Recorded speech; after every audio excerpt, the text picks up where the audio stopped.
Before we begin, ask yourself this. If someone told you never to let the lantern go out, would you listen? Tonight's story is titled The Lantern Farm, Haunted Farm, Ghost Stories, Whisper Synthesidos. I hadn't been back to the farm since I was 12. That was the summer my mother and I left, after a fight that split the family clean down the spine.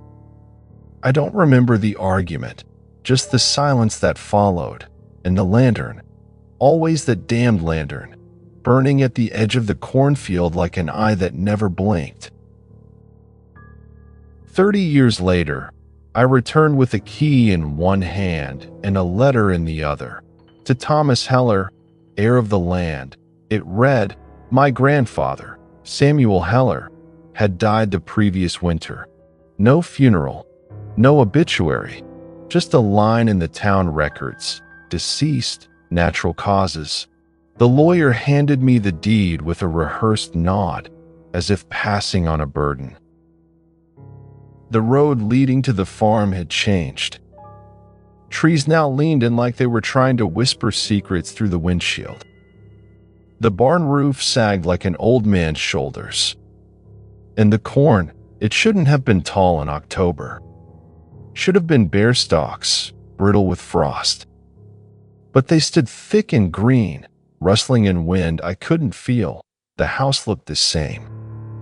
A two-story thing, part wood, part rusted memory.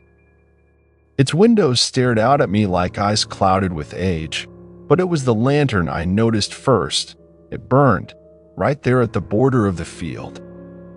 Just where it always had. I parked the truck, grabbed my duffel, and approached it. The lantern hung from a bent iron hook, nailed into a crooked post. The glass was smudged with age, its metal warped with heat. Yet the flame inside danced as steady as a heartbeat. There was no fuel tank, no wires. I reached out, half expecting to feel heat. Nothing. It was cold. That night, I slept in the house. I'd planned to crash at the motel in town, but something about returning to the house made me linger. I told myself it was nostalgia, or maybe guilt. But the truth is, I didn't want to admit I was curious. The house creaked with every gust of wind. Wallpaper peeled in long strips like molting skin. I found an old cot in the spare bedroom upstairs and dusted it off. The bed felt smaller than I remembered. The ceiling closer, the walls thinner. At midnight, I woke up. Something had changed. The silence was too sharp, like the house was holding its breath. Then I heard it. Crunch. Footsteps. Outside in the corn. Slow. Deliberate. Circling the house. I pressed my face to the window, expecting to see a raccoon. Maybe a deer, but the corn was still. Dead still. Except at the edge, just beyond the lantern's glow. There, the stalks were swaying. Not from wind. From something moving through them. I told myself it was just the weather. Just the old house playing tricks. But I left the bedroom light on after that. The next morning, I walked into town. It was 6 miles one way, but I needed coffee and answers. The town of Mill Ridge hadn't changed much. One gas station, one diner, one general store that smelled like mothballs and oil. Behind the counter stood a man with a face full of wrinkles and a voice like gravel. "Tommy Heller," he said before I could speak. "You look like your mother." I nodded, unsure how to respond. "You're back for the land." I inherited it. "No one inherits the Heller farm. They survive it." I laughed, half polite, half uncomfortable. He didn't. "You keep that lantern lit?" I hesitated. It lights itself. Good, he said without blinking. Don't touch it, don't move it, and never let it go out. I left the store with more questions than answers. Who the hell lights a lantern that doesn't burn fuel? And why did the old man care? That afternoon, I explored the barn. It was a skeletal structure, half wood, half rust, all shadow. Dust floated like ash in the beams of light slicing through broken planks. Tools still hung on hooks. A chair sat in the center, facing the door, waiting, and under a pile of moldy burlap, I found a drawer nailed into the wall. Inside was a book. It was leather-bound, water-stained, and smelled of smoke. The first page read, "The Harvest Record, Heller Bloodline, 1877, 1957." My hands trembled as I turned the pages. Each one was a name, a date of birth, a date of death, and one chilling word beside every male heir, given. I stopped at the final entry. Samuel Heller, born 1904, given 1957, but he had just died in 1987. So why was his name listed 3 decades early? That night, I didn't sleep. I sat by the window with a flashlight, watching the lantern. It flickered once, just once, and I swear the cornfield shivered. Somewhere in the darkness, something whispered, "Thomas." The next morning, the journal was still on the table, right where I left it. The room was cold, not the kind of cold that comes from old insulation or drafty windows. This was colder, like the walls themselves were exhaling frost, like the house was remembering. I wrapped myself in a coat and returned to the journal. Page after page recorded names I didn't recognize, great-uncles, cousins, men whose existence had never been mentioned by my mother. Each had the same note, given. The writing changed near the end. The careful cursive of earlier entries grew shaky, erratic. Then, a passage scrawled in the margins caught my eye. The light holds it back. But only if we give it something first. It takes blood like a loan. It always collects. Always, my father. His father. Me, one for every generation. Below that, written in a darker ink, almost carved into the page, "I bought us time, but Thomas is next." I closed the book slowly. My hands were damp, not from fear, from sweat, from the weight of what that meant. I was supposed to be next. That night, I couldn't stay inside. The house felt like it was listening. I sat on the porch with a thermos of coffee and stared at the lantern. It still burned. Pale, steady, it cast a soft halo over the first few rows of corn. Beyond that, blackness, like the rest of the world, had stopped existing past that glow. At exactly midnight, I heard it again. Crunch. Crunch. Footsteps. Not mine. Not human. They came from the corn. Then, something new, a voice. Not a whisper this time. A chant. It was in a language I didn't recognize. Something old. Older than English. Older than Latin. It coiled in my ears like a worm made of sound, and then the light of the lantern pulsed. Once. Twice, and the corn moved, as if parting for something. I saw a shape, just for a moment. It stood tall, taller than a man. Its limbs were wrong, long where they should have been short, thin where they should have been solid. It had antlers. Not like a deer's, but twisted. Almost fungal. Its face was hidden. But I felt its eyes on me. Then the light flared, blinding white. The figure vanished. The field stilled, and the silence returned, thick as oil. I backed into the house and locked every door, every window. It didn't feel like enough. The next morning, I drove into town again. This time I headed for the library, a place I hadn't stepped into since grade school. Inside, I found Mrs. Green, still alive somehow. 90 if she was a day, she recognized me instantly. You look like your grandfather, She said, her voice like wine through dry leaves.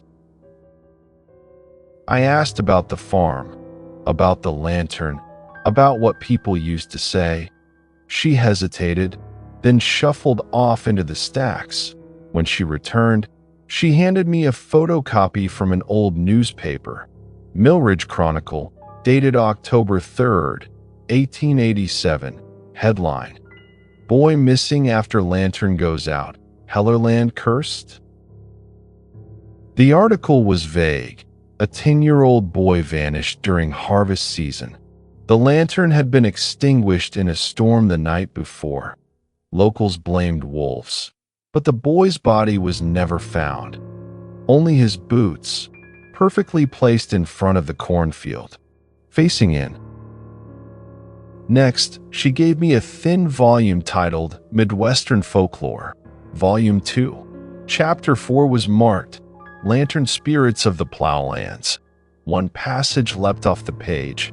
In some farming communities of the Midwest, there persists a tale of an entity called the Lantern White, a spirit or demon tied to land, fed by blood.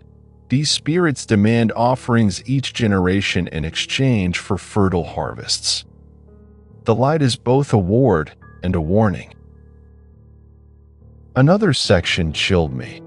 If the pact is broken, the white returns not just for the current heir, but for all who denied it in the past. I returned to the house that evening with the book clutched like a shield. I didn't light any candles. Didn't turn on the radio. I just sat and waited. The sun dipped low, shadows spilled in from every crack, and the lantern outside burned with that strange, steady glow. I stepped out onto the porch again. Same hour, same stillness. But this time, I didn't wait for the sound. I walked toward it.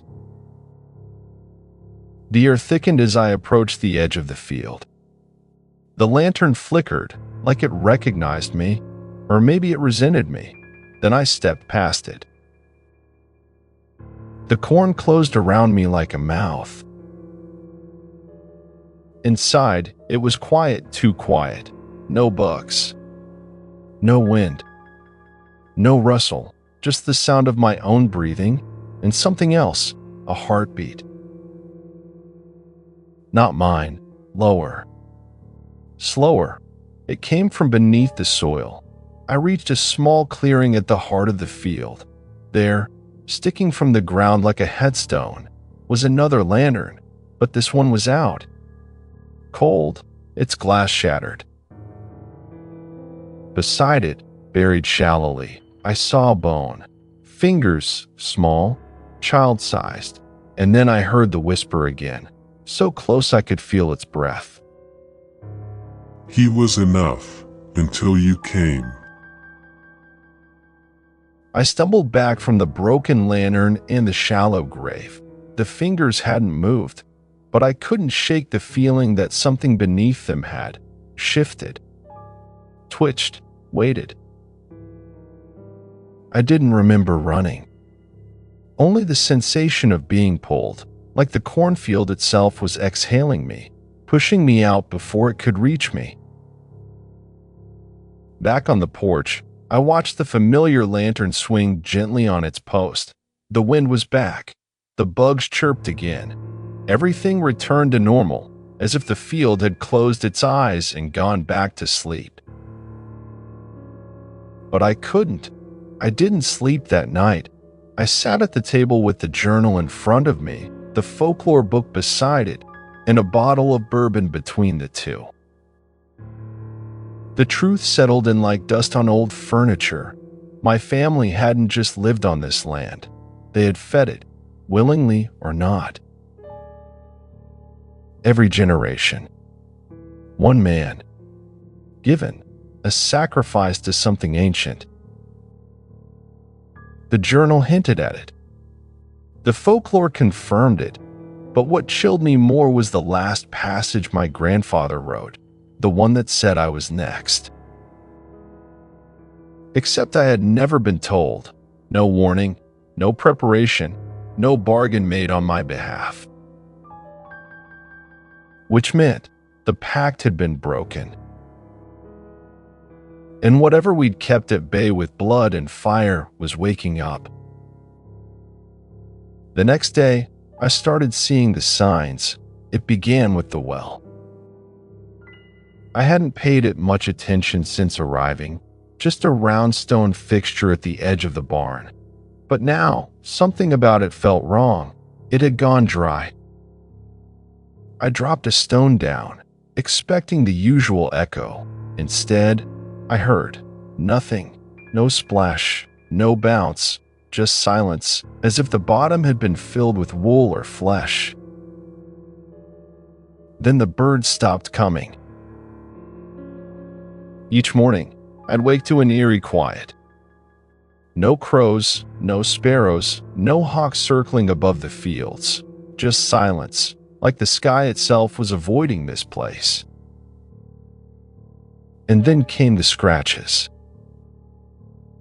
Not on the doors, on the windows, as if long nails were tracing circles, always at night, always at the far corners of the glass. They never broke through, but I never dared look directly at them, either. I tried leaving. Packed my truck, started the engine, drove 5 miles toward town, and found myself right back at the gate. The road looped. No matter which direction I took, I ended where I began. The land had closed around me. The farm was no longer just haunted. It was hungry, and it wouldn't let me go until I fed it. That night, I opened the cellar door. It had always been bolted. I thought it was just storage, tools, canned food, maybe a few mice. But when I pried it open, the air that came out was wet, not damp. Wet, like breathing through a lung.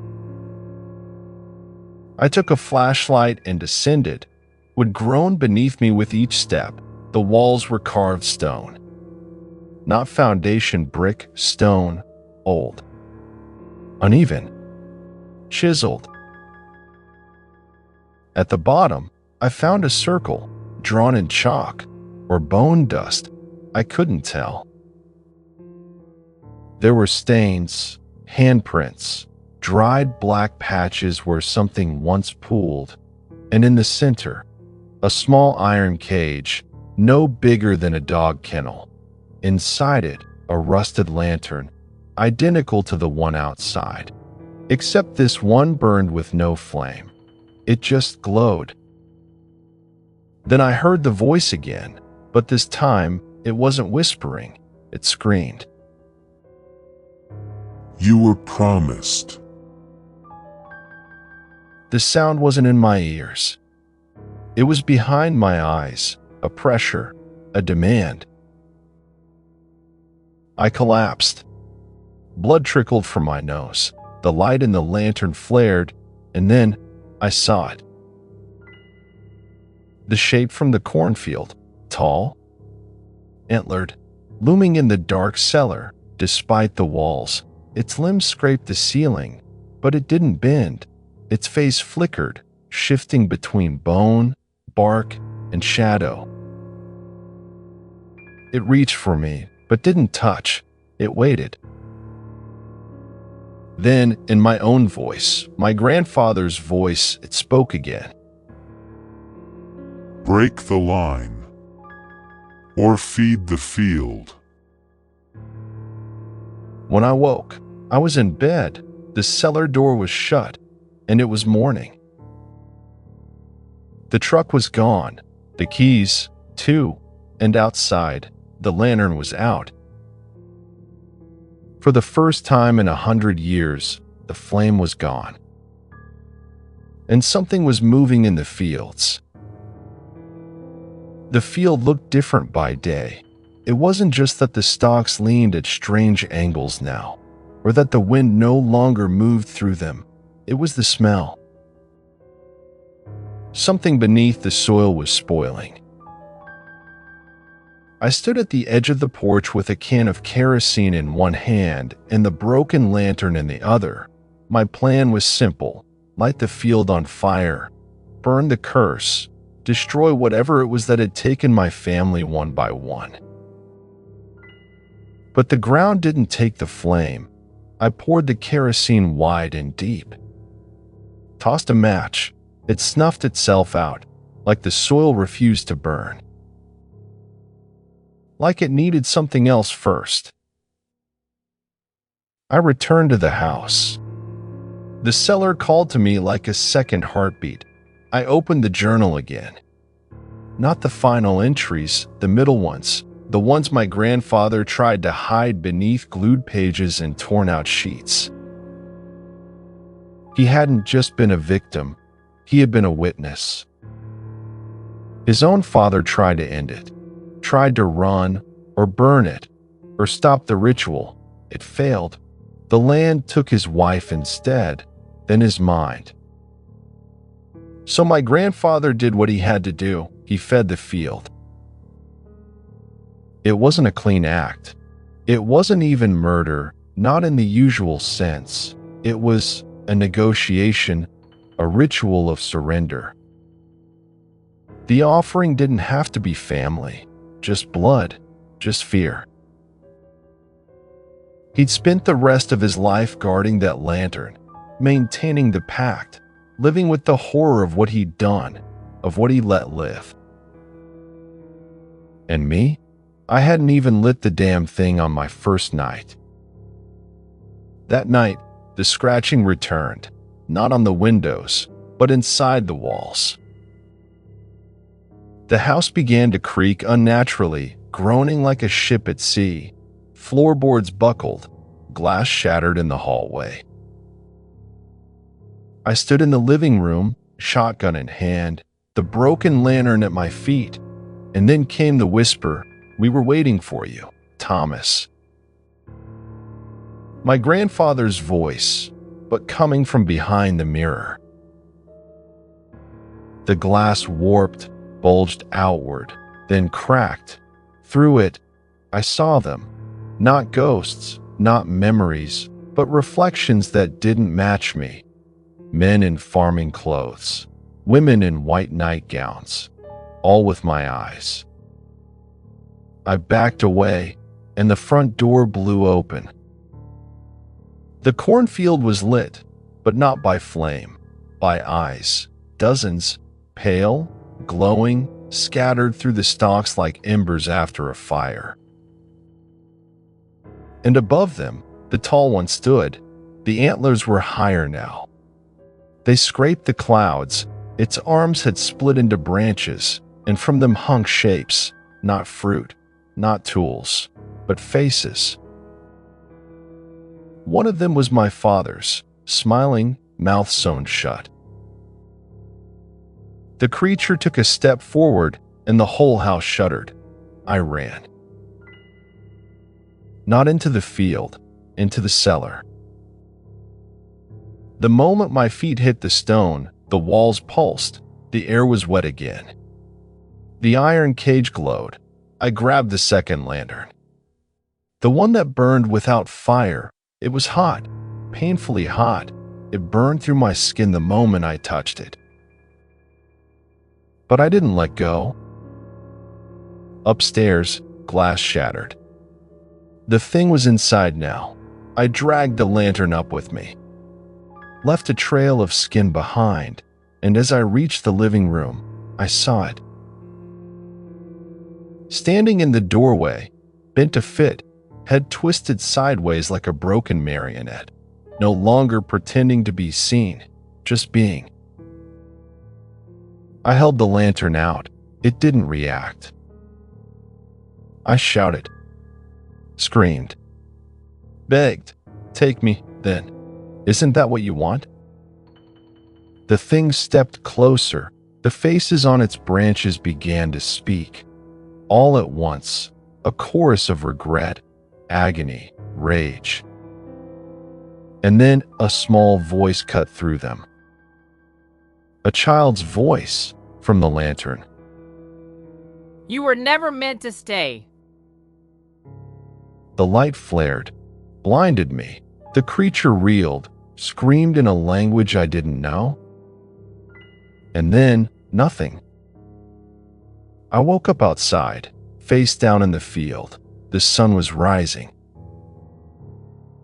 The house was gone, not burned, not broken, just vanished.